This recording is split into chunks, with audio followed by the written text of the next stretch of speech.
All right, viewers, this is the biggest showdown of all times where the social media giant Twitter is concerned, on a collision course with the government.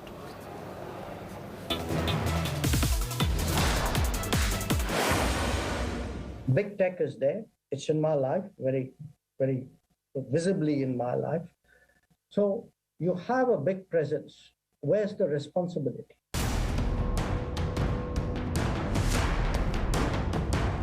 Okay, they have huge power. Where's the accountability?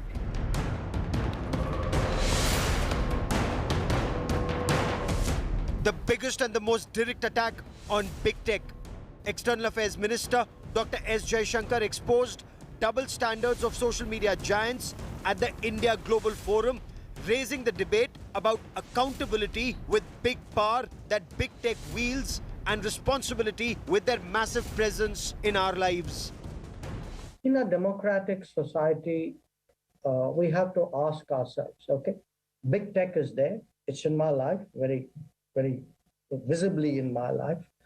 So you have a big presence. Where's the responsibility which comes with that? Okay, they have huge power. Where's the accountability?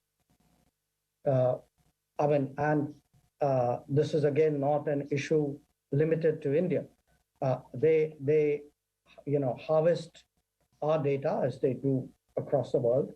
So you have, in a sense, the opposite of the American Revolution, which is you have representation and no taxation. Former British Prime Minister Tony Blair raised the issue of the technological revolution of the 21st century being the equivalent of the industrial revolution of the 19th century, where big tech plays a very crucial role in the lives of people. Blair agreed there was a need for a regulatory mechanism within which big tech operates in any democracy. So if you take the major tech giants, their impact on our lives and on the economy is so enormous that my institute published a paper last year, actually, talking about how you need a regulatory framework within which they operate. Dr. Jaishankar exposed the argument that asking big tech to operate in a regulatory mechanism in a democracy amounts to an assault on free speech. International relations has been devised on the basis of state-based players. What happens when you have non-state players who in some ways are bigger than many states? So these are very serious questions which need debating. I think they can't be brushed under the carpet saying, well, you shouldn't question them because then you're attacking freedom of speech. I think that's a cop-out. It obviously serves their interest. So it's a very, very legitimate debate.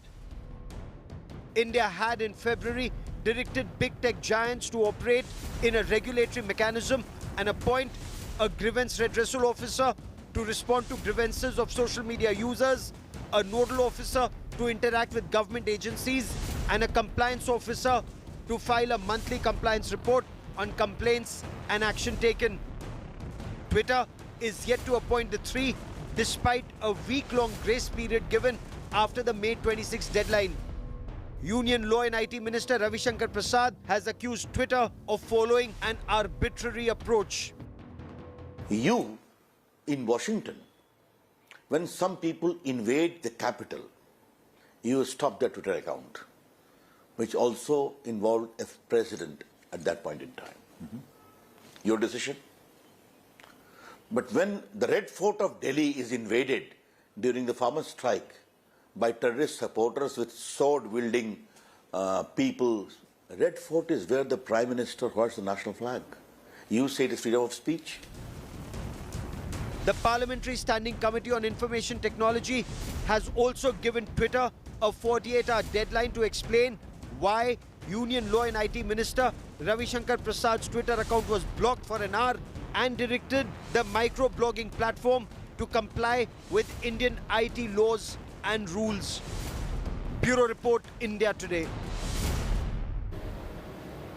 Meanwhile, not just Twitter, Google is in the line of fire once again, and this time with a serious breach of privacy.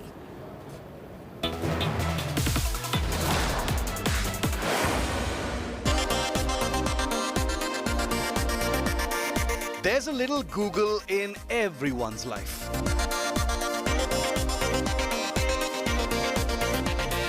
If you're online in any shape or form, there's almost zero chance that Google isn't part of your existence.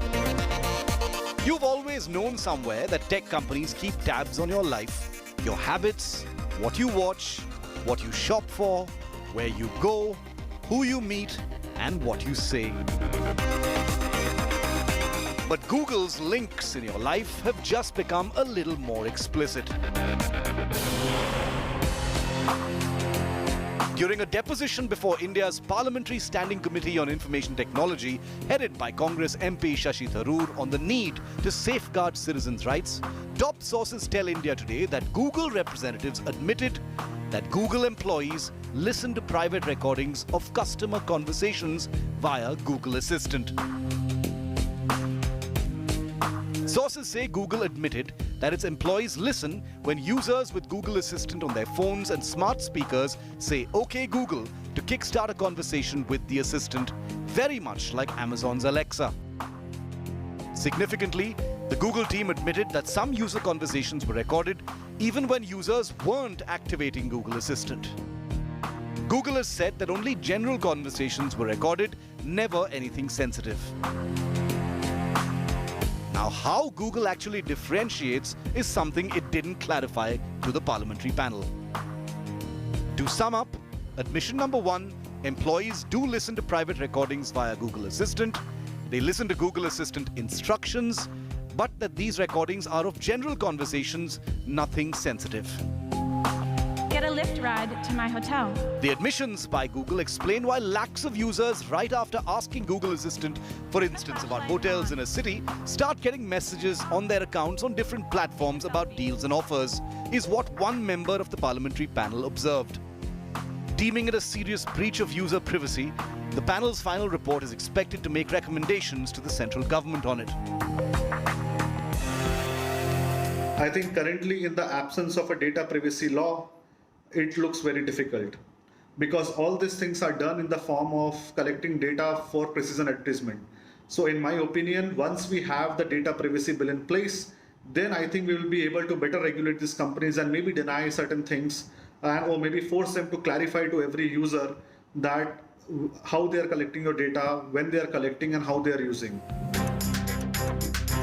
The panel firmly conveyed to representatives from Google and other tech giants, including Facebook, that they need to plug loopholes urgently in their existing data protection and privacy policy mechanism and install stringent safeguards.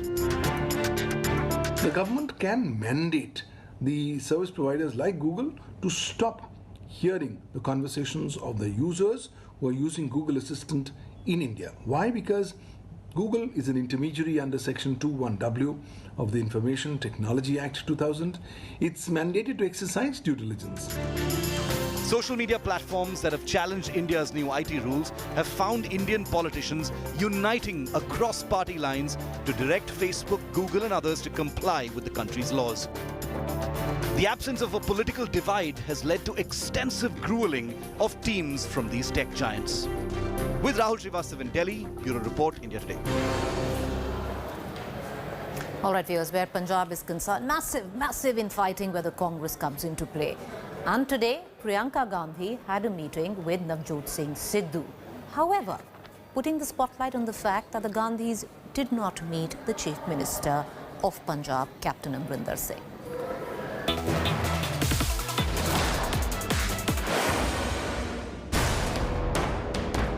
A picture is worth 1,000 words, they say. This one certainly is.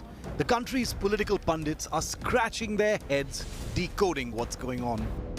The meeting between Navjot Singh Sidhu and Priyanka Gandhi Vadra on Wednesday is significant for many reasons. For one thing, the man Sidhu has taken head-on, Punjab Chief Minister Amarinder Singh, didn't get an audience with the Gandhis despite coming to Delhi twice. 2. Rahul Gandhi didn't meet Sidhu. He had played down the whole fuss over Sidhu just a day ago. Sir, meeting है क्या सिद्धू के साथ meeting है? कल tomorrow, sir tomorrow. Sir tomorrow. Tomorrow sir tomorrow any meeting sir कल है क्या? Sidhu, who tweeted the photograph of his meeting with the Congress General Secretary in charge of UP, kept the details of the meeting a closely guarded secret. Soon after her dialogue with the sulking Punjab leader, Priyanka Gandhi briefed party president Sonia Gandhi and her brother Rahul Gandhi about the talks. While the Congress is tight-lipped about the peace effort, the BJP has taken pot shots, the grand old party battling factional feuds in poll-bound Punjab. Congress needs to put its own house in order. They're losing the tallest most leaders. They're losing their actual talented people. But that also goes on to show Congress is a party where there's only respect for the fake Gandhi-Nehru Parivar. Sidhu, on the other hand, trained his guns on Sukhbir Badal of the opposition Akali Dal in Punjab, who called the former cricketer a misguided missile. Navjot Singh Sidhu एक misguided missile है ਜਿਹਦਾ ਕੋਈ control ਨਹੀਂ ਹੈ ਅੱਜ ਪੰਜਾਬ ਨੂੰ acting ਵਾਲਾ ਨਹੀਂ ਚਾਹੀਦਾ ਪੰਜਾਬ ਨੂੰ ਇੱਕ ਸੋਬਰ ਬੰਦਾ ਚਾਹੀਦਾ ਜਿਹੜਾ ਪੰਜਾਬ ਦੀ ਅਗਵਾਈ ਕਰ ਸਕੇ ਪੰਜਾਬ ਨੂੰ ਅੱਗੇ ਲਿਜਾ ਸਕੇ ਪੰਜਾਬ ਦੀ ਡਿਵੈਲਪਮੈਂਟ ਸੋਚ ਸਕੇ In a blistering counter-attack, Sidhu claimed that he is a guided missile aimed at ending the Badal's alleged corrupt businesses.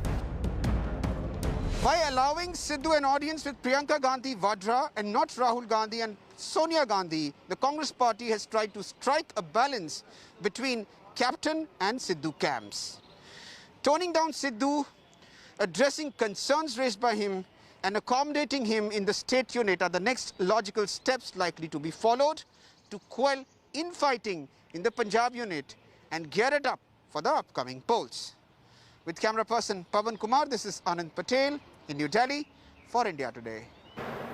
All right, viewers, with what happened on Sunday, Jammu is in the spotlight for possibly facing a rising threat where drones are concerned, as 7 drones have been spotted in the last 4 days. A high-level security meet has been chaired at Jammu Police Headquarters with the DG NSG and the DG CISF in the wake of the rising threat.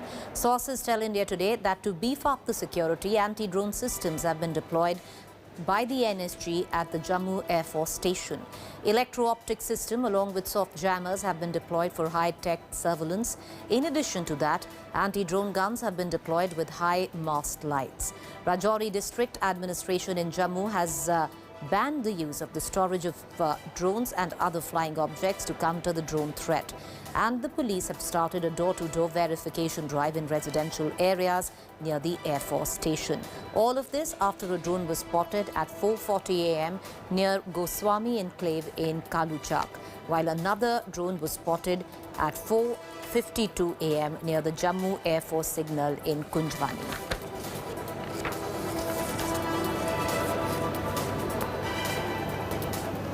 All right, the election might be over, but the politics continues to boom in the state of West Bengal. It's once again Suvendu versus Mamta Banerjee, but this time around it is Suvendu as the leader of the opposition in the state who has taken on Mamta over a government tender for a plane. Suvendu took to Twitter to slam the Bengal government over her government's tender to acquire a 10-seater plane. Suvendu accused Mamta of using the public money for her own political purpose. He's claiming that the plane is being procured for the upcoming Lok Sabha poll campaign, calling it a Pushpak Rath for self-proclaimed Prime Minister. The latest face-off is over a tender that the Mamta government issued to acquire a 10-seater plane. And Suvendu Adhikari questioned the priorities of the government.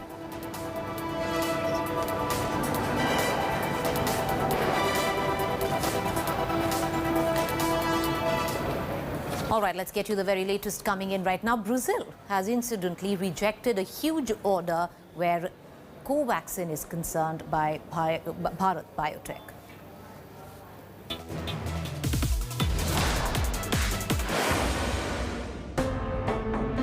Brazil has suspended its $324 million contract for Covaxin after accusations of irregularities against President Jair Bolsonaro in the deal.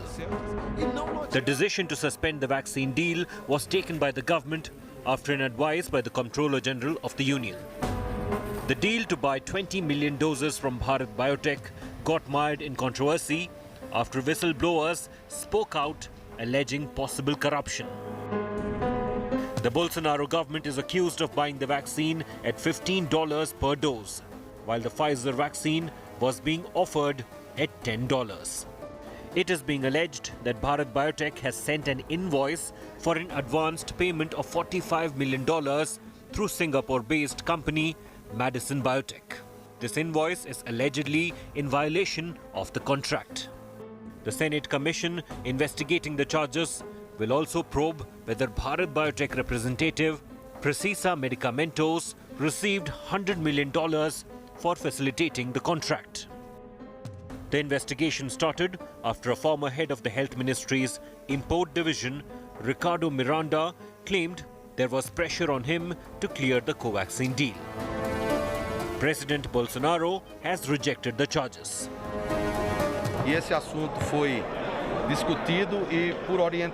This matter was discussed, and under the guidance of the Office of the Comptroller General of the Union, for convenience and opportunity, we decided to suspend the contract so that more in-depth analysis can be carried out, more investigations are carried out. On the other hand, the Ministry of Health will conduct an administrative investigation. Bharat Biotech says it has received all regulatory approvals in finalizing the vaccine deal with the Brazilian government. It says Covaxin is priced between $15 and $20 for the international market. The Hyderabad-based company also denied getting any advance payment from Brazil. The allegations of corruption in the vaccine deal has added to Bolsonaro's troubles. The Brazilian president is already facing public anger over mishandling the COVID pandemic. 500,000 people have died in the country due to coronavirus. Many cities across Brazil held protests against the government on Saturday, 19th of June. As of 24th of June, Brazil has registered 500,000 deaths. Now, political observers see this current situation here as a big threat to the current government. The alleged corruption scandal could even lead to its downfall. From Sao Paulo, Brazil, this is Yash Bhavaskar for India Today. I'm going to go into a quick break. When I return, it's our fact check segment.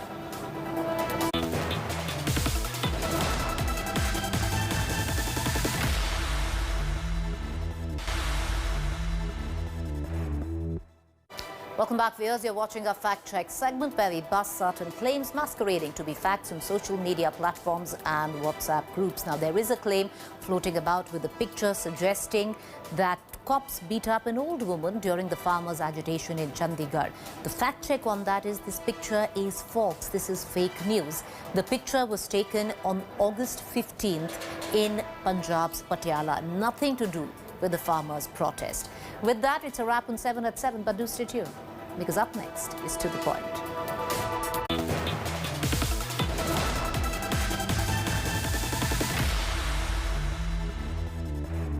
More news